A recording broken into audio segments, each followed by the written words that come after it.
ये कहानी एक काल्पनिक हॉरर फिक्शन है। इसका उद्देश्य सिर्फ मनोरंजन है। इसमें दिखाए गए घटनाएं, जगह और लोग काल्पनिक हैं। Viewer discretion advised. हॉस्पिटल का एनवायरनमेंट हमेशा थोड़ा अजीब होता है। बीच बीच में मशीन की बीप्स, हल्की सी डिसइंफेक्टेंट की स्मेल और रात के टाइम वो खामोशी जो दिल तक चली जाती है। सेंट मार्था हॉस्पिटल भी कुछ ऐसे ही था। परयूस हॉस्पिटल में एक वार्ड था जिसका नाम कोई लेना भी पसंद नहीं करता। रूम 309 कहा जाता था। वहां पे कुछ ऐसा हुआ था जो ऑफिशियली इंसिडेंट कहकर क्लोज कर दिया गया। आरोही एक मेडिकल इंटर्न नए नए हॉस्पिटल ज्वाइन किया था। उसके लिए सब कुछ एक्साइटिंग था, नए पेशेंट्स, नए केसेस और वो कॉन्फिडेंस कि अब मैं डॉक्टर बनने वाली हूँ। लेकिन उस रात ड्यूटी पे थी जब इमरजेंसी के प्रेशर में उससे वार्ड लिस्ट चेक करते हुए गलती से 309 का डोर खोल दिया। अंदर लाइट लो थी पर बेड पे कोई बैठा हुआ था। फाइट ब्लैंकेट, ऑक्सीजन मास्क और मॉनिटर पे फ्लैट ग्रीन लाइन।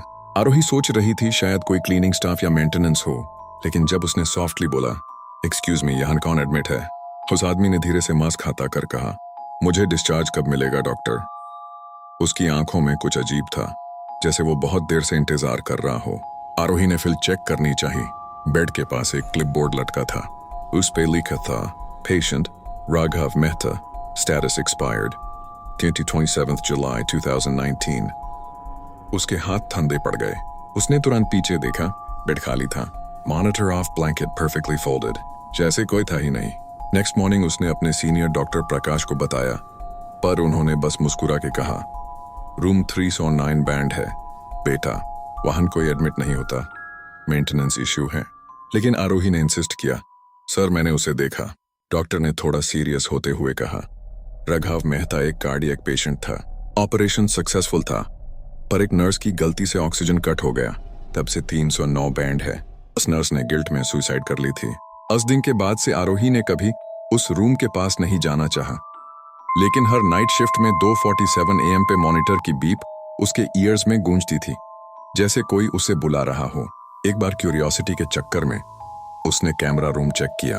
स्क्रीन पे क्लियरली दिख रहा था, रूम 309 में कोई बैठा है। Same patient gown, same blanket, staring at the door. 3 दिन बाद एक और इंटर्न कबीर दारे के मारे उस रूम के पास गया। आरोही ने पीछे से देखा, डोर थोड़ा सा खुला था और अंदर एक लाइट ब्लिंक कर रही थी। कबीर अंदर गया और चीख कहता है, यहाँ कोई है। उसके बाद साइलेंस। जब स्टाफ ने दूर खोला, रूम बिल्कुल खाली था।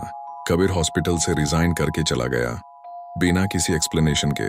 आरोही ने उस रात फिर सीसीटीवी देखा। फ्रेम फ्रीज हो गया एक मोमेंट पे। कबीर के पीछे एक शैडो जैसी शेप थी, ऑक्सीजन मास्क पहने हुए। राघव मेहता।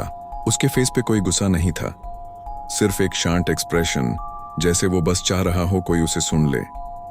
बाद में पता चला, जिस दिन राघव मरा था उसने ऑपरेशन के बाद पहली लाइन बोली थी, मुझे डिस्चार्ज कब मिलेगा।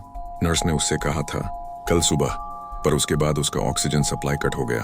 तब से वो हर किसी से वही पूछता है, मुझे डिस्चार्ज कब मिलेगा डॉक्टर।